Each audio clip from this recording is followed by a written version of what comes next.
Hi, hello, and welcome to another brand spanking new episode of Bad TV. I'm Dylan. That's Pat. Permission to come aboard. Kaylin is here. Hello. Like I told you, and listen, we're not going to get into this too much, but Kaylin is in the throes of a really, really sick addiction to something called Baldur's Gate 3. Now, this is a drug that I've peddled to many people, and I'm starting to feel the effects of guilt. Because Kaylin has turned into a shell of himself. I mean, he's a father, and he's not operating at a high clip right now. Isn't that right, Kaylin? Oh, I've pretty much ignored my two children for the past 3 days entirely. I mean, think about that. Well, I'm going to call, what's that show called? Intervention? Yeah. If they can get that girl off huffing, they can help this young man. What's the show where the guy eats, he eats like couch cushions? Like he eats like stuffing? Oh, yeah, that's a thing. It's My Strange Addiction. My Strange Addiction? Is that what that is? How about that chick that was in love with a bridge? Oh, yeah. Oh, Yeah. I love her. Is that real? I think so. Well, we've got, and are you doing okay? You got the PlayStation out of the house. I had to remove my gaming console from my home because it got so bad. So I'm okay now. You know what you should do? Try taking up drinking. Well, I mean, you can laugh about it, but have you thought about it? I have, and I already drink, so I wouldn't. I got a dealer. Yeah. He's got a great There's some guy. options out there. I'm just saying. Yeah. He can get you a fucking incredible price on buzzballs. Big, giant buzzballs. Pennies on the dollar. Yeah. But it's only a licorice version. It's a fire sale. Let's get into Below Deck. Okay. Did you get to multi-class at all, or you just... Nah, I didn't get there. Wow. I had to cut it off before. The kid hasn't even put a point into Paladin. I mean, it's crazy. Video games are a waste of time. No, they're not. They're a fun way to unwind, but they can be a problem.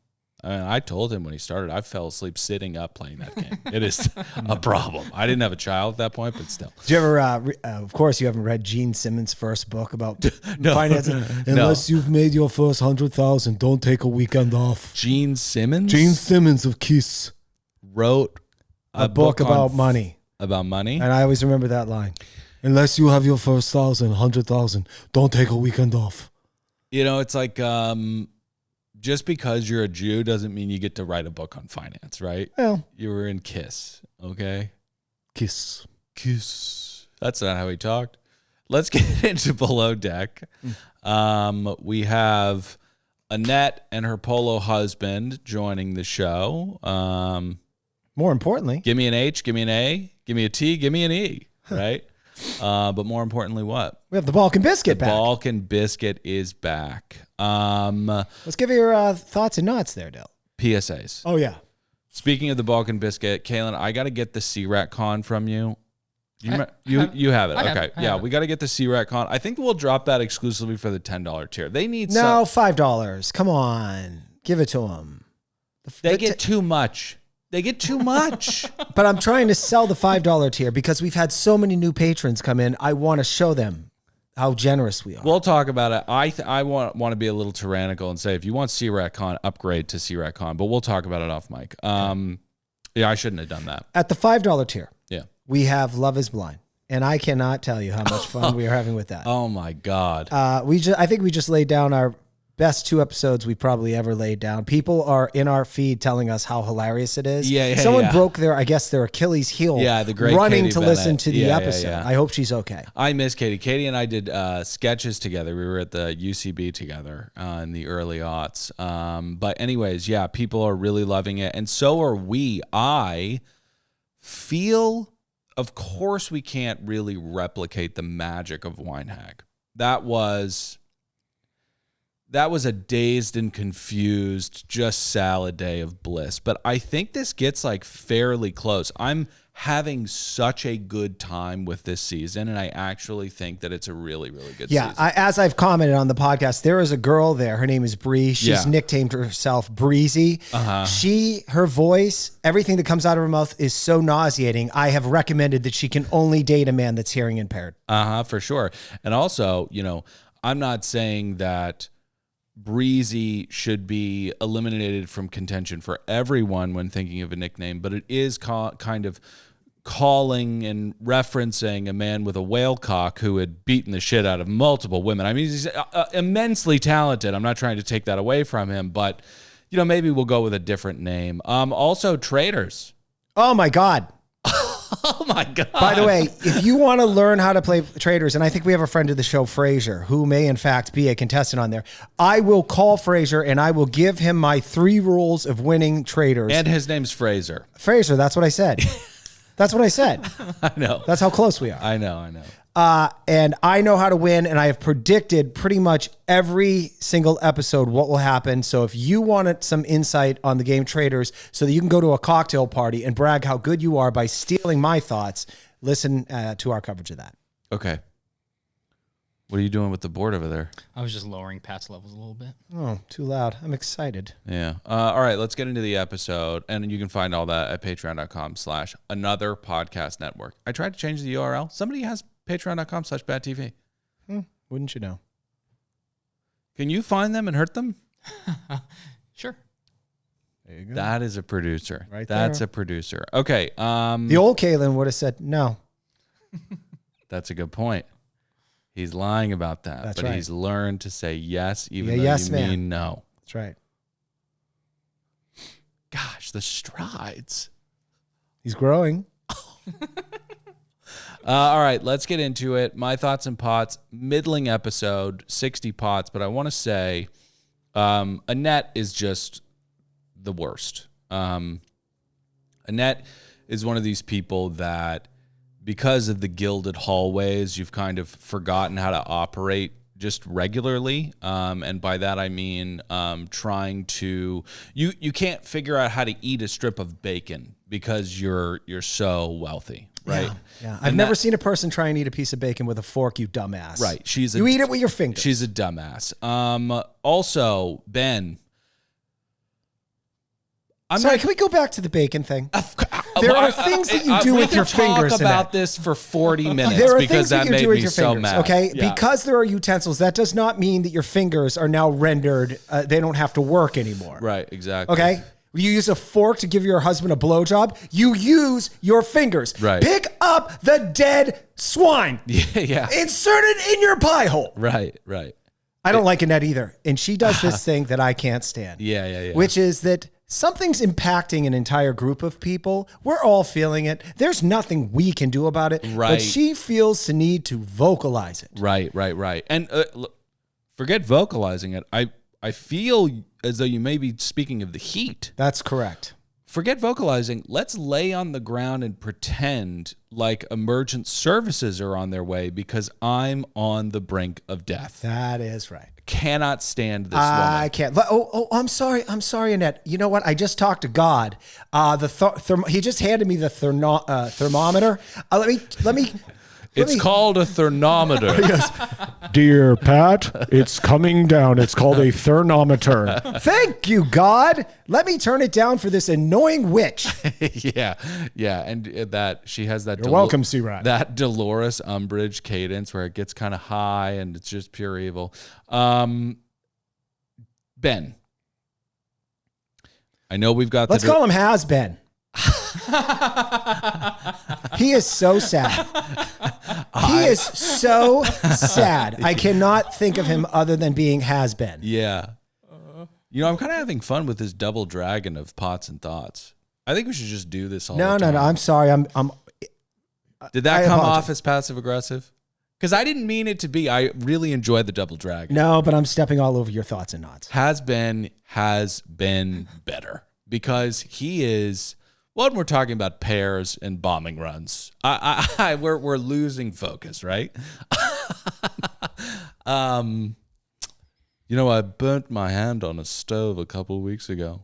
Oh, really? I was bombed when I was 8 years old. What is going on in that kitchen? Your perfection. So, anyways, at one point he's asking this Bosnian beauty who's never really, I don't know if she can make a PB&J, what they should do for lunch. He has no idea what's going on. He's late for everything.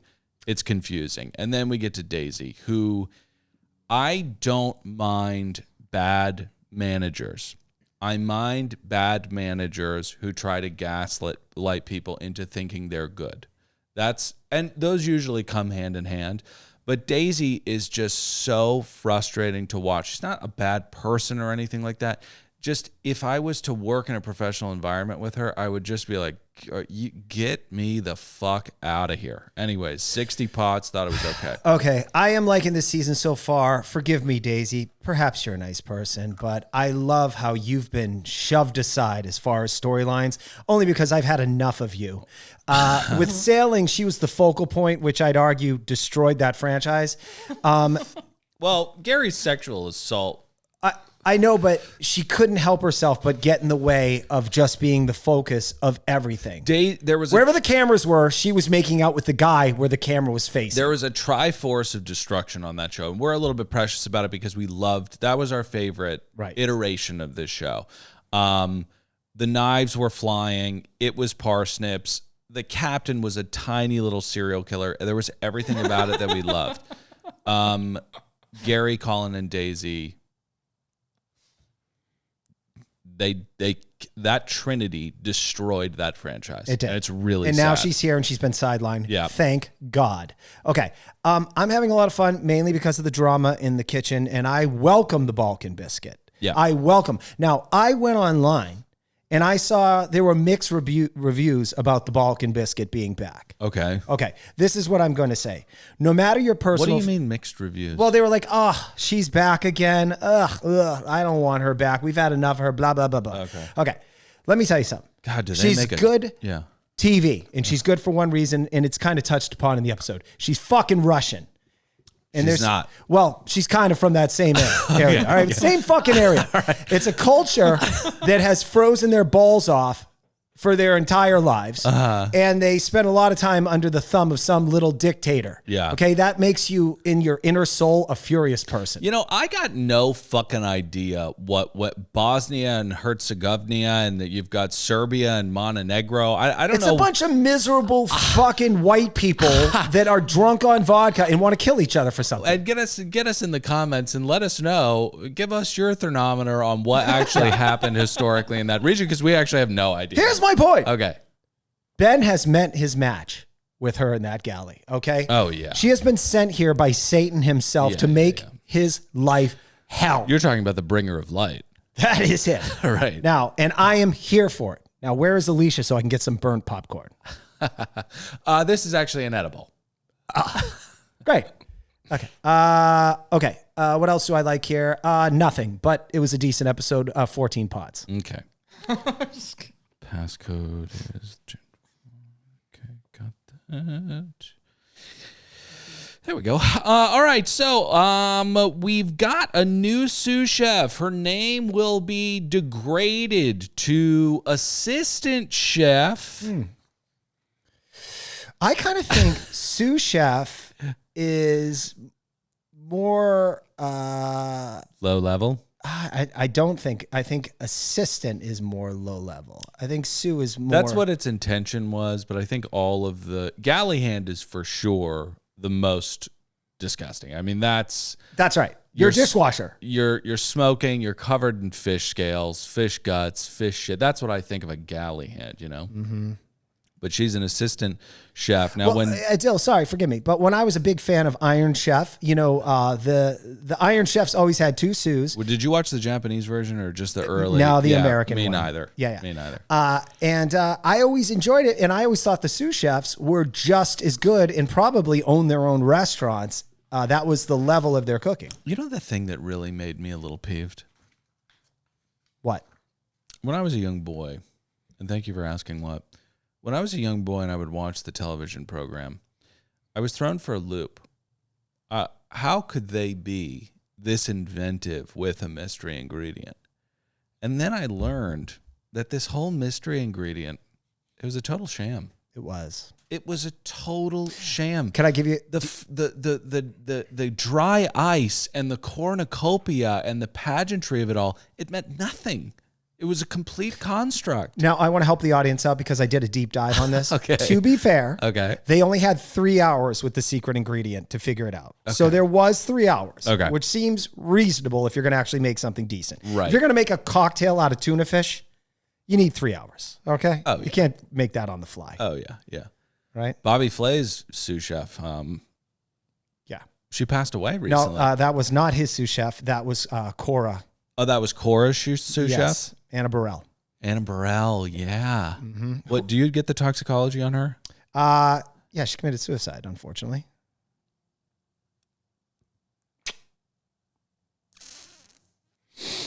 Can you just flag that real quick? You know, because I really thought that you were going to go the route that, to be fair to me, and I'm actually a little upset right now. Every person who's dead, you find a scroll of explicit materials in their blood. It just said a lot of pills on the floor. I'm sorry. Okay. I didn't get a list. It just said a lot of pills. Okay, got it. So when Jason asked Ellie, can you cook? She said, of course not. And he said, that's perfect. But Ben now has someone who has literally zero experience. Alicia had some experience. She'd spent a season in the galley with Serena, and it just goes to show you that, like, we love Serena. She's a little nutty. We are all a little nutty. But at least Alicia made it through a season with her. Ben, and I'm not going to put it all on Ben. Alicia's got some demons because she went with alopecia in Canada to ski and you know, and stuff. I should lay off the alopecia. So what? He might have alopecia. So what? I wish I was more smooth-skinned. I mean, come on. Right. Dill? What the fuck? Here's the other thing. A lot of people, and I don't think I have thick enough skin for this, working in a kitchen, you have to have a tough, thick skin to deal with people like Ben. Yeah. You got to just let it go right through you because I don't know. I don't know how people get away with this, but they just, for some reason in kitchens, they feel like they can just call you an idiot. There's this thing in kitchens where there are a lot of holdovers from the years 70s and 80s. More aggressive management and procedure. But so many of them, especially the really famous ones, have recognized a need to soften, and that it's fucking insane to talk to people the way that people did in kitchens. Ben has not really learned that lesson because I don't want to get too deep into it, but he's just, not that nice. Alicia now moves to the interior, but he's I don't know. Alicia's moving to the interior, and Mikey is hoping that this means he can see the sunlight. LOL, Mikey. Yeah, this is great. Yeah, he dreams of being a decky, breathing the fresh air. So, of course, he's only happy to have Alicia join the crew. And he quickly deems their relationship a Batman and Robin type of relationship. Right. As Batman, he will rid Gotham of crime. And as Robin, Alicia will clear the shower drains of human fudge.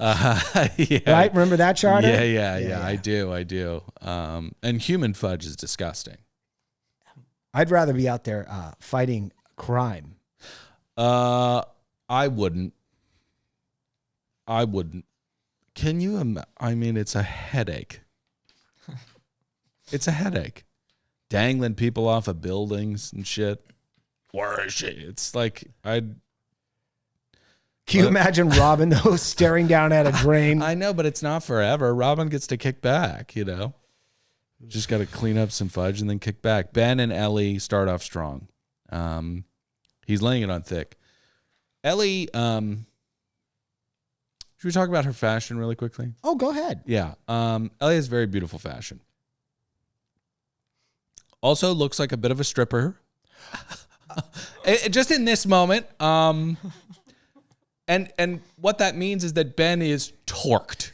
He's completely torqued. Yeah. Okay. Yeah. So Ellie tells us. Have you ever been cuddled, babe? Oh, Jesus Christ. You just met her. Ellie tells us that Ben, before the season had hit her up in her DMs. Ben said that too. Yeah. And he told her he was a fan of her photos. Yeah. Now let's translate that into English. Sure. A language that we can all understand. Yeah. He was telling her he wanted to have sex with you. Uh-huh. Okay. And I must say this. I'm shocked at his lack of tact at this juncture. This is how old Patty would do this, and you'd get the same. You probably get some better results. Okay. How was your season, Ellie? Are you saying this is what you DM her? Or That's what I DM. Okay. Okay. And then she goes, it was really good. And then you go, do you know so-and-so or blow and blow? You know, whoever, you know. You know, blow and blow, yeah. And then you go, if you ever want to talk smack about production, you know that, who's was sucked. Yeah. Let's grab drinks. Right. Way better. Right. The fact that Ben is like, I like your photos, baby. I love your photos. Man, he is a has-been. Okay. Oh, by the way, Joao just then pops in the galley. Gee, I wonder what he's up to. Yeah, exactly. He pops in there, but it was equally more confusing. Like, I don't know what this was where Ben was like, if you see a sweaty man from Afrikaans or wherever the fuck he's, Zimbabwe or whatever, if you see that guy and he's all sweaty, that's Joao. He's a good man. One of my close friends and a captain in his. What are you doing? Okay. Are you trying to have sex with this girl? Like, you don't know that guy. Guys have that tendency. They think forming a bond with another guy shows it's the oddest behavior I've ever seen in the wild. It truly is. Yeah. By the way, I have a bet. First night out, Joao makes a move on Ellie. Oh yeah. So Jenna and Alicia talk about boys. Yeah. Well, they also talk about maintaining a relationship in this industry known as yachting. Mm-hmm. Right. I had a thought about this. This is tough. And you just gotta, if you're dating someone that's a sea rat. Am I too leisurely today? Is this too You wear this kind of outfit all the time. Very comfortable. It's called like podcast comfort.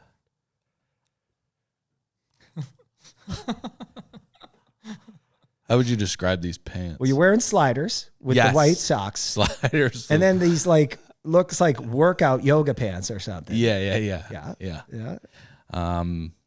kind of a mad scramble to get out of the house, and we'd just done laundry, and the jeans, every pair, were at the bottom of the bin. I didn't have time to just Looney Tunes. I didn't want to Looney Tunes all the clothes, so I threw on these joggers. I do feel a little bit more Pilates than podcast right now, and I just wanted to make sure that you're not thrown off by it. I never am. Okay, you know, I don't judge. That's why I can't understand why my wife doesn't like me. I'm like a really nice guy. You know? Yeah. I love marital trauma non sequiturs. They're my favorite. Okay. Oh, yeah. I was back to this. Oh, yes. Yeah. Maintaining a sea rat relationship. Like I'm on land and I'm dating someone on a sea rat. Yeah. Like you can't trust them. So I got to thinking, you might as well just chalk it up to like you're dating a porn star. I think that's they're such gonna a do great what they're idea. gonna do. You just need to accept the lifestyle. So when they come home, you just go, "Hey, honey, how was your day on the porn set?" And then she comes over. She's like, "Well, Yeah. Pat, I think my sphincter is prolapsed and my face feels like a glazed donut. But other than that, it's peachy." Jesus Christ. And then you go, "Well, honey, let me give you a on. massage." That's so crazy. No, you gotta accept it. It's a little nuts from you, I gotta say. You know, I had a acquaintance in high school. He actually married a porn star. Oh no, I've seen her. And she's he wonderful. proposed to her in the lobby of an LA Fitness, and they're divorced. Yeah. I saw a video of her having a good chuckle. I'm not going to say other than her doing an interview, having a good chuckle about some situation she got into. Yeah, it's fascinating. It's fascinating. She was a real looker. Okay, can you flag that? Okay, Ellie and Ben are doing really well. The two of them are chatting away about fucking skiing and mayonnaise and shit. And meanwhile, the polo people are en route to the boat. In fact, they've already arrived as the sea rats are scrambling to get upstairs. Now, this is something that we haven't seen. I'm not sure for a long time. We've never seen this. Let's not understate just how incompetent this current crop of sea rats is.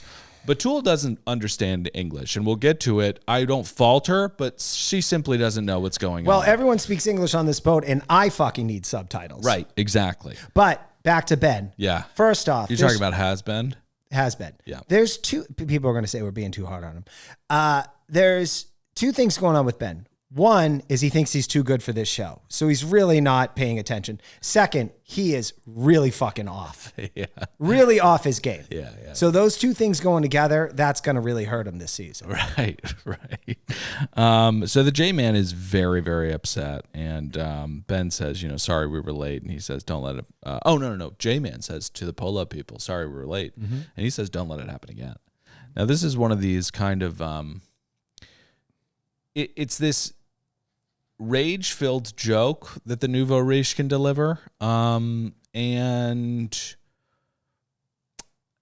it's just I don't like the vibe of you. I want you to either be quiet about it and then try to frame me for tax evasion or something later, or just get over it, right?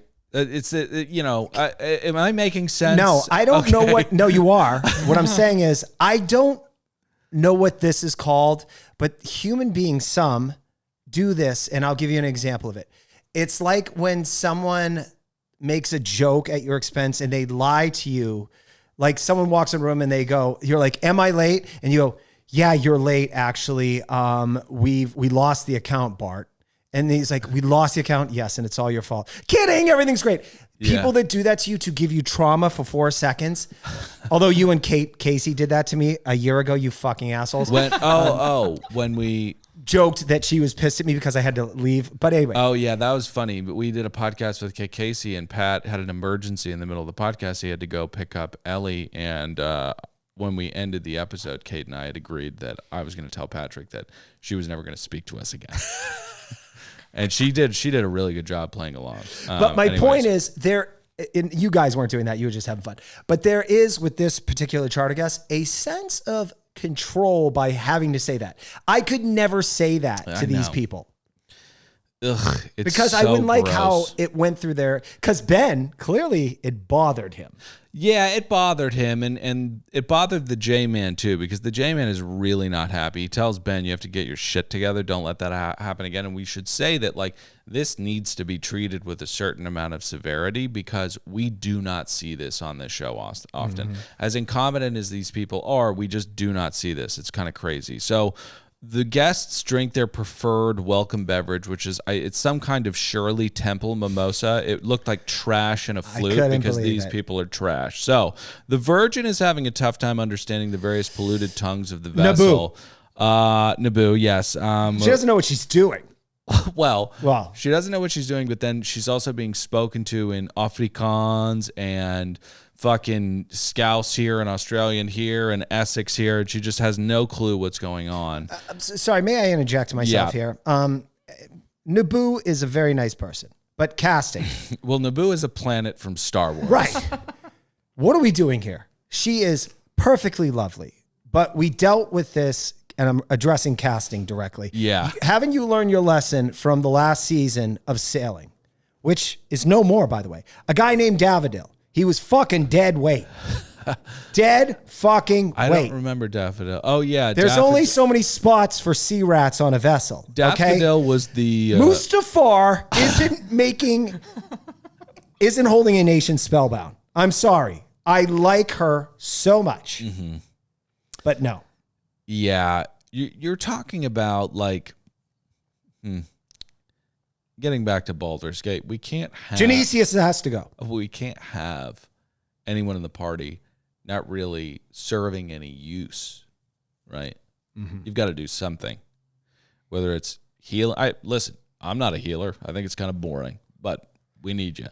Batul's not healing anybody. She doesn't understand anything, okay? She's from Turkey. She doesn't get this. But yeah, I don't see her engaging in any smut with anyone. I see her getting fired.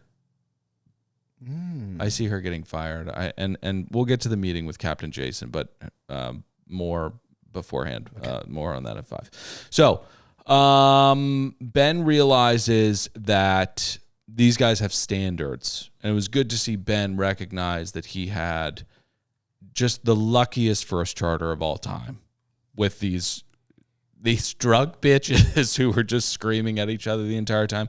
They did not care about his food. These people will. Now, Joao and Daisy have a conversation about Mike, and Joelle, I'm just going to keep tacking. Some meanwhiles? Well, when Daisy, I want to pay close attention to the monopolization of labor each and every episode. Now, to her credit, she will let him go for a 5-minute reprimanding later on in the episode, but that's about it. Joelle asks her, I'm going to need Mikey at some point, right? Because he's been just cleaning shit for the past 3 days. And she goes, yeah, 100% whenever you need. Yeah, okay. All right. So the primary with the eyelashes, Annette, she has a moment where she needs a straw. I don't know if I'm getting too granular here. You are. Actually, what you should focus in on, Dill, is the fact that she is able to notice the difference between freshly squeezed grapefruit juice and store-bought grapefruit juice. Who couldn't?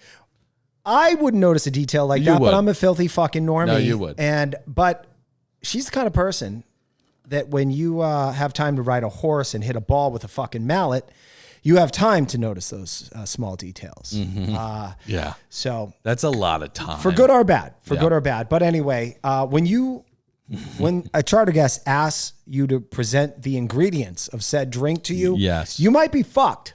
Well, here's the thing. And we can drop we're always kind of like manipulated by people that come on to our podcast and talk about this being the best vacation ever. We've talked to numerous guests who have said, oh, this was awesome. We would do it in a heartbeat. The people that are serving you do not know how to make Bloody Marys. Okay? Let's stop with the whole one of the best vacations ever thing. This woman asks for the ingredients to be brought out. Now, luckily, Daisy jumped in and helped Jenna with the construction of the Bloody Mary. But were it left up to Jenna, she would have no idea what was going on. She would have had to Google it and made a pretty shitty Bloody Mary. But Annette asking for the ingredients, it reminded me a little bit of like that person that, I can't remember if it was Ellie, but they were making a daiquiri and it was purple or something like that. Annette says, this tastes sweet. I'm tasting something sweet. And then she brings out one of the most savory ingredients in the culinary world, that being Worcestershire sauce. And she says, oh, that's it. That's what I was tasting. Annette missed me with the bullshit. Okay. Anyways, that was too long a ride. I was going to say, Haley, friend of the show, the Red Witch, she told me while we were out drinking, I go, do you know how to bartend? Like, you were making drinks. She said, no, I just made that shit up. So we get a great talk with Ben and Ellie. He says, when I was in kitchens, I had pans thrown at me. She said, when I was 8, I had bombs dropped on me. She wins. Lunch is, I believe,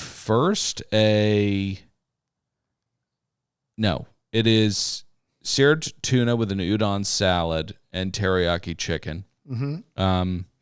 Annette, again, stuffy little rat, says this is not really my cup of tea. And then we get to the scallop cake, which she's, again, not a fan of. She's more a fan of them in their raw form. She's not a fan of a cake. Now, she's a stuffy little rat, but I do agree with her. I was going to say, let's not try to reinvent the wheel, okay? Let's just do a scallop ceviche. Let's not make a fucking fritter, right, Ben? Unless they were frozen and brought up to room temp. Then chop them up and fry them. Dylan, wait. Yeah. What do you think? Okay, happened? so Batul has a chat with Jason, wherein I got to give it to Jason. I mean, Pat. You know, this reminds me a little bit of that time when I was a younger man, not young by any stretch of the imagination, but younger. I think I remember this conversation. Yeah. And I just broke down in tears in front of Pat. I didn't even know Pat, and I was like, "Did I hold you?" You didn't hold me, but you were like, it's gonna be all right. You're gonna be okay. Well, I believe there was something with a coworker of ours that was he had been bestowed with some very flattering brands. Yeah, and you were taken aback by it because it was absurd, and I comforted you by saying what was just said in there was absolutely insane. Right. So don't worry about it. So it has a similar energy to what Jason is staring down with Batul, aka Naboo here. Jason, after hearing her frustrations with the job, recognizes almost instantaneously there's a lot going on here. There's a lot of baggage here, and I want to make this a home for her. Well, yeah, Dill, and it actually triggers a little C-Rat history. Yeah. Right. And you know what? Let's just say this old Patty ain't touching that motherfucking one with a 10-foot pole. Who's C-Rat history? Batul. Oh, Batul's. Yeah, I'm going to be very kind here. Yeah. And let's just let Patty say, I have given a score to a person whose dad was murdered while she was doing a 5th grade play at school. Uh-huh. And I ain't going for this one. Let's just say her family sucks. 1 point. Oh, okay. Sorry. I'm not sure if I didn't get all the C-Rat history. Her father told her she has to be a virgin and then he has 3 wives. Oh, she gets into mom left, dad abused her, her entire family was abusive and suppressed her ability to thrive in existence. Sure, so she ran away. Right. Blah, blah, blah, Yeah, blah. yeah. I can't even. Let's do a 1.5 for that. You want to get? You know what? You're right. That's, no. Fucking, you know, you want to go to certain parts of the world. I mean, Crimea River. I mean, that's what's happening to the whole That's what I block. thought. I mean, my God. That's what I thought. All right. So anyways, we go see turtles. They came here for the turtles. To be fair to them, these turtles are so beautiful. They are. How about them stingrays though? I don't like a stingray like a turtle. I mean, I love a turtle. Me too. Why'd you bring up this stingray? Oh, because they're serial killers, you know. You mean to say that there's one stingray that killed Steve Irwin that is still afoot? He's still out there. Okay. Yeah. To be fair to him, what was his name? Greg? His name was Jeff. Jeff. The guy who talked to him after, tried to talk him down off the ledge. I don't know if there's ledges in water. Ray. He was like, did you just kill that guy, Jeff? Yeah, yeah. And he's like, yeah, I did. He was fucking with me. Yeah, yeah, yeah. He's like, wow. Yeah. Okay. He said, you could get in trouble, Jeff. Right. He said, you should get out of here. To be fair to Jeff, I don't think it's fair to call him a serial killer. That's true. Serial killers kill multiple assholes that bug you and grab onto your tail. Not even assholes, just innocent women. True. Yeah. True. Yeah. Jeff's still out there, though. Be careful. Yeah. Jeff plays it off like I was panicked and he was messing with me. Jeff had been waiting to do that. Jeff wanted to do that. You warned him. He said, Steve, knock it off. Yeah. Steve didn't listen. Yeah. No, Steve said, holy crikey, this one speaks English. Oh, fuck. Crikey. He stabbed me in the heart. That was good. And then Greg's like, Jeff, did you just... Jeff. Okay. All right. Anyway, we got all right. Yeah. Sorry. We've done that bit before. Yeah, we have. All right. So, so one of the guests almost dies. I love the important. casualness with which Yeah. this is reported. Right. How it's the emergency effort is addressed. So the way this reported would be, Kalen, if Kalen lost an episode, he would tell us that he lost an episode the same exact way that Joao says we almost killed somebody. Literally the exact same way. Hey guys, what's up, Kalen? Hey man, I was gonna upload the episode, and then somehow I'm not sure what happened. The card got infected. Anyway, it's just not tomorrow's working. a new day. And then we would go, listen, I mean, we got to be careful. I mean, Nobody died, though. Let's make sure that doesn't happen again. Someone almost died. And to be fair to the gang, Mikey has been imprisoned. He's been turned into a Smeagol-like character by Daisy. And this lunatic was also, she just followed a stingray. Mm-hmm. These people don't know about currents. They're polo people. That's why you don't go in the ocean, because you don't know what kind of network of destruction is happening underneath the surface, be it animals or weather. And we've heard of a vacation spot in Mexico where they don't tell the tourists, like, hey, this fucking little area here kills like 5 people a summer. You want to talk about Montezuma's revenge? That's the fucking revenge right there. You goddamn colonizers. You think you're going to come over here and just have a good time, have a mango margarita? Absolutely not. You're going to die. I think that's a movie plot. Let me work on that. I'll let you, yeah. Thanks. Okay. So we get to Liz, who is clicks away. Joao is not happy because Mike is not cut out for this. But we'll talk about that later. We get some C-Rat history with Eddie. I mean, this was... I mean, Pat, please do your worst here, because Eddie's C-Rat history came from a great family. I really respect my father, and I'm just trying to emulate him. Oh, yeah. Let me get into that. Let me see if I can find... Oh, yeah. Okay. Okay. Yeah. Okay. Yeah. Just unacceptable. Yeah. Okay. Oh, yeah. Oh, yeah. There wasn't... Okay. It's pretty short as far as C-Rat history goes. Yeah. Yeah, I think you covered most of the beats. Sure, his mom loved his dad. Dad loved mom. They loved each other. No drugs. No physical abuse. No cheating. No elephant bones, really anywhere. But it does beg the question. Yeah. Why is he so fucking goofy looking? Right? No, that's not the question it begs. I mean, he's not goofy looking. He's handsome. He's got a goofy gallop to him. He's a goofy guy. Well, he needs to find a new place to get his hair cut, and not a place where they use a bowl as a guide to cut his hair. Or he needs to find a barber shop where the staff isn't blind. Okay. I mean, he's goofy looking. Are you talking about Mikey or are you talking about Eddie? No, his hair is a whole other story. Okay. Eddie, he's goofy looking. His hair is horrible. No, his hair, he has a normal haircut. Well, normal to some, not this podcaster. But also, let's just go back a little bit, because the success of a domestic partnership really has no bearing on the genetic delivery to the next generation, right? Right. Okay. What I'm saying is his life was so good that he's off. Yeah. No, there's something very dark afoot.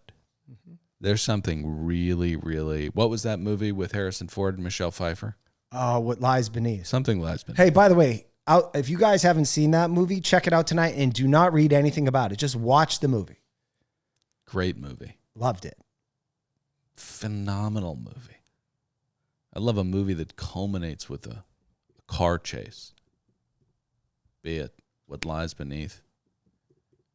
Be it Girl with a Dragon Tattoo. Oh, I love that movie too. Yeah. Do you know they made a sequel to that? Yeah. I didn't see it. Me neither. All right, let's just end I don't even feel like let's just end it. Oh, okay. No more. You don't get to know what we think of it. I'm kidding. So, I do want to talk about Ben for a second, because you did skip over a part where No, I didn't. You didn't. No. What were you going to say? We could talk about Ben if you want. I think he tells Jenna that her legs are hot. Yeah, he does. Okay. You have any feelings on that? Just that it's okay, because Jenna's been very, very forward with him. But if she wasn't open to it, creepy. Okay. Yeah. Do you have any thoughts on it? Well, yeah, I do. He is in really old guy creepy territory. Oh, man. And I want to let Ben know this. Ben, you're creepy, and don't feel bad about it because we're calling you creepy. Leo is way more fucking successful than you. He's rich, and he actually has talent. He's creepy. And we consider him creepy. Right. So you being who you are, yeah, it's even more sad. I love Nikki Glazer's bit at the Golden Globes. She made fun of Leo dating a 25-year-old or whatever. Everybody laughed, and you're thinking everybody's made that same old tired joke, and then she just goes, "We don't know anything about you. Okay, tell us something about you. Otherwise, we just have to keep doing this." It's a great bit. Okay, so we move on to Alicia purring at Eddie. I don't know what's worse. The male version of this ends in emptiness as well, but there's been a physical transaction that takes place. So So what Alicia's doing is purring and dancing sexy and flirting, all with a boyfriend in Canada. Now, I feel like this kind of flirtation, this advanced, what is it called? Advanced interrogation technique? Is that what we were waterboarding people? I don't know. Let's call it an All advanced... I know is how to teach guys how to get laid. Right, exactly. So an advanced flirtation tactic is what Alicia's doing. It's tormentative, and she doesn't have any real intention right now of doing anything. So that's like kind of the female version of it. The male version of it is to express all of these things with the sole intent of only taking a pound of flesh and then completely departing. You just leave. I'm not sure which one's worse, but they're both tormentative and wrong to do. I mean, we've just got to clean it up out there in the jungle of love. Let's just be honest, well, right? What's sad about this is how simple a lot of human beings are. Eddie, ignore her on the first 2 nights out. She will be trying to stick her tongue down your throat.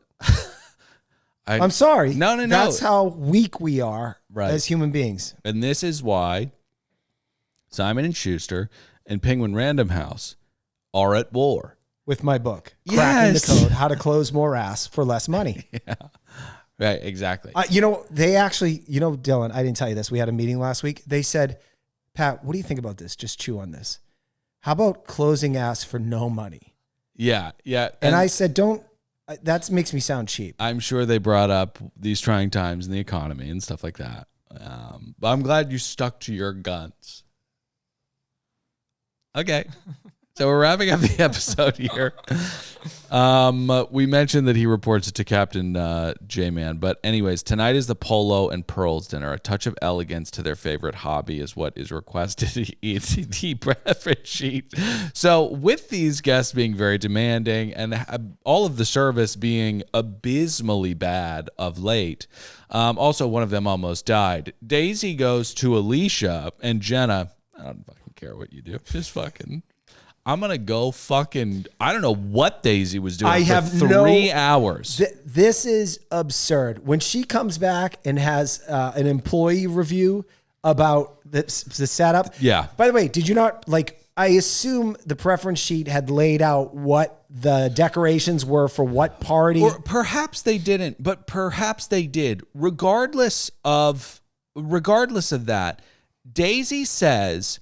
I'm not going to micromanage you, then goes upstairs and sees that the sea rats have adorned the deck with blow-up horses just all fucking orgying over on one side of the table. And how could you... It looks disgusting. How could you think anything else was going to happen? Mike's new to this. Jenna is kind of green. Alicia just came from Ben's... Yes. What else would you think? Ugh, Daisy, goddamn, triggers me. Okay, so Ben is all over the place. First course is a lobster spring roll with a Thai dressing, and it's running behind already. But luckily, Ellie is there to help him.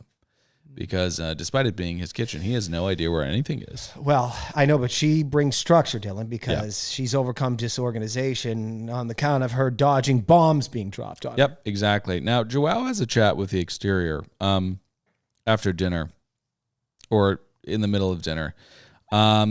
He says, guys, we could have killed somebody out there today. And Mikey says... Fucking get off my back, that was dude. Great. I just got hired, bro. Yeah. It's like fucking lost By the way, a podcast had she episode. died, you know who would have lost their license? Joao, not Mikey. Mikey would not be responsible for Joao would have lost his license. Captain Jason. Yes. Production would have gotten fucked. And Mikey's like, dude, fucking lay off. Filet of beef with warm white bean salad rounds this meal of a half a spring roll and half a filet and white beans. It's a beautiful dinner. Okay? 11 pots. The guests go down. We do a fucking Thai lobster spring roll and then go into a Tuscan white bean and beef dish. There's no cohesion. Amazing. It makes zero fucking sense. Ben is on Percocet. All right. The guests go down, and Daisy has a chat with everyone. This is Mikey's second dressing down of the evening. She starts in with her horrible management, no communication. She basically says, I set these standards for you that were unsaid. So how dare you not meet said unsaid standards? It's just lunatic stuff. And we get to the next morning. Jenna is very forward. She's a fire plug, man.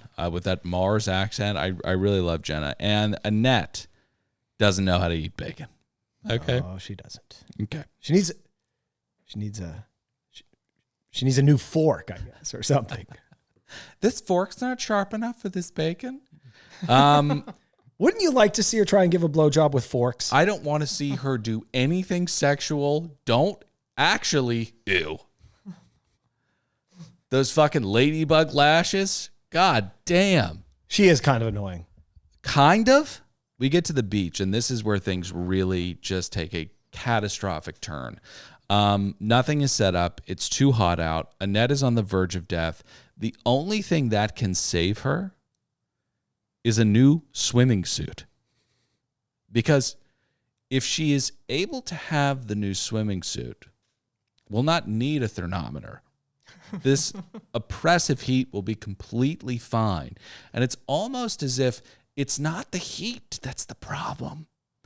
It's that her demands are not being met the way she wants them to be met. I would argue, get in the fucking ocean, you bunch of complainers. Right. Or the complainer. Get in the ocean. Well, here's an amazing thing. Why do you go to the beach when it's hot out? It's because you can cool down on the water. That's right. It's amazing. Have you ever heard of a movie called The Trigger Effect? No. It's interesting. It's Kyle MacLachlan. And it's about Are you how... speaking of Twin Peaks fame? Yes. Okay. And the premise of the movie is there can be just some weird movement, maybe a car accident that gets you to take a turn to avoid it, that somehow sends you on a trajectory that day of going somewhere you never would have been. It's Amy Smart. It's Ashton Kutcher. It's the butterfly effect. Butterfly. Right. Fine. Yeah. By Annette sending this boat back to do this, little did she know this would fuck up all the rest of the service. Because what happens is that Eddie is there. He grabs the suit, but figures they're going to eat soon. So he's going to get the food as well. But the food is late. So the swimming suit is even more late. And what is Blue Velvet even about? I don't know. And get in the comments. Let us stop know. telling me that it's a masterpiece, because I don't think it is. Because everything else that man created is unwatchable. It really is. Okay, get in the comments. Let us know your favorite David Lynch movie. Name one if you can. Dune. Dune. Dune. Join us at patreon.com/another podcast network for traders. Love is Blind. C-Ratcon. Dropping soon. We love you guys very much. 5 stars, kind words. Join us in the Facebook groups. Mix it up with the other barnacles. I was banned for hate speech, but Pat's still there. I'm still there. Until then, I'm Dylan saying goodbye. Pat, say goodbye. Bye, guys. Kaylin. See ya.